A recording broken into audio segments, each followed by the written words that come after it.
ijambo dukura mu Bifilipi igihimba kigira kabiri ku murongo uva kuri 13 dukoreshe n'uw'14 umurongo Abifilipi igihimba ca kabiri kuva ku murongo wa 13 n'umurongo wa 14 wahashitse gakora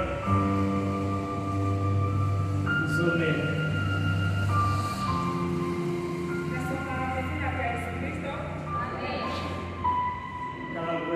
kabonekera mu ngeso z'umuntu.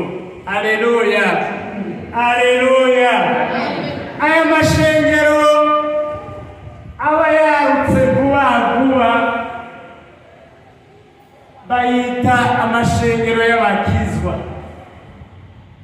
Kera bavuga ngo n'amashengero y'abaporoti, aho hari kuri Pentekote, hakaba no kuri Anglikani, hakaba ajya amashengero ya kera yitwa ngo n'amashengero y'abaporoti. Mugabo amashengero aje muri iyi myaka itarenga 20 bayita amashengero y'abakizwa. None bayita amashengero y'abakizwa kubera bayita amashengero y'abakizwa kuko twaronse agakiza. Haleluya. None ako gakiza twaronse kabonekera hehe? Reka tubyumvire hano muri kino gisomo. Murongo wa 14 mukore byose atakwitotomba. Bahera ku 13. Ego. Kuko Imana ariyo karorero, ariyo ikorera mu mitima yanyu, ikabaha gukunda no gukora ibiyihimbara. Kuko Imana ariyo ikorera mu mitima yanyu mwebwe mwabakizwa mwe, Imana niyo ikorera mu mitima yanyu kandi ibaha gukunda no gukora ibihimbara. Ko mwemeye gukizwa mukaba bakizwa, Imana ikorera mu mitima yanyu kandi ibaha kuyihimbara, gukora ibihimbara. Haleluya. Kubera iki?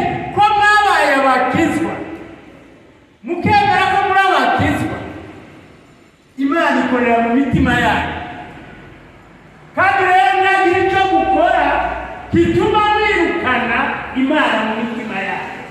Haleluya. Byose byo gukora bibe ibituma Imana ikorera mu mitima yanyu. Haleluya.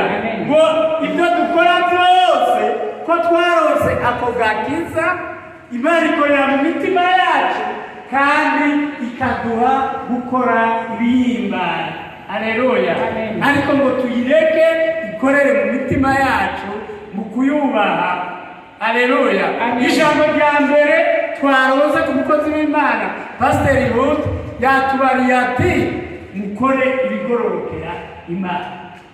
Twame dukora ibigororokera Imana kugira ngo kagakiza kagume muri twebwe, Imana ibandanye ikorera mu mitima yacu. Haleluya, haleluya. Banganya ku 14. Mukore byose atakwitotomba, ataguharira. Mukore byose mutariko mwidodomba, mudaharira. Haleluya. Ibyo ukora byose namba wakoze ikintu mu ishengero ntuje kuharira, oya ntukidodombe kandi gikore kuko mwene yera yakurongoye kandi ntukidodombe. Haleluya. Ibyo dukora byose tubikore tutidodomba, byaba ubundi ukabikora nubikore ni byiza, ariko ntukurikize kwidodomba inyuma. Haleluya. Kandi tudaharira. Haleluya. Tubikore tutariko turaharira bene data. Haleluya. Kugira ngo ntimugire umugayo canke akarohe, mube abana b'Imana batagira agasembwa hagati y'ab'iki gihe bagoramye n'ibidandabi, abo mubonekeramwo nk'amatara mw'isi. Haleluya.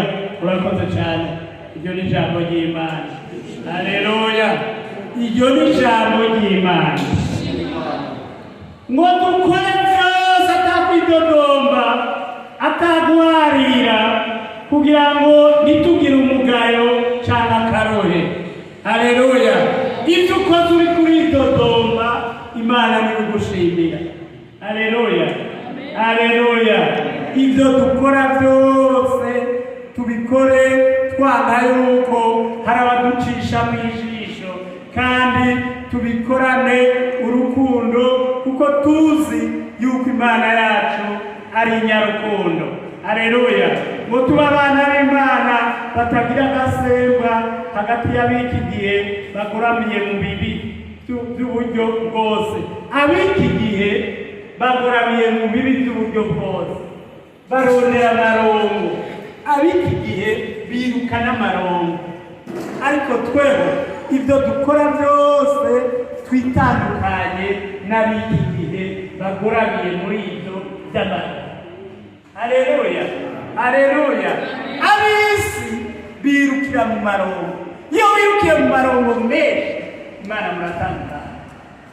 Haleluya, haleluya, ngo dukore ibyo kutidodomba, ngo tuba abana b'Imana batagira agasembwa, ntitube nk'ab'iki gihe ngo banduye, ngo mukabonekeramo mumeze nk'amatara yakira muri iyi si. Tuboneke nk'amatara yakira abo bantu bakiri munsi y'isi, birukira iby'amarongo, bakirukira ujya gutamira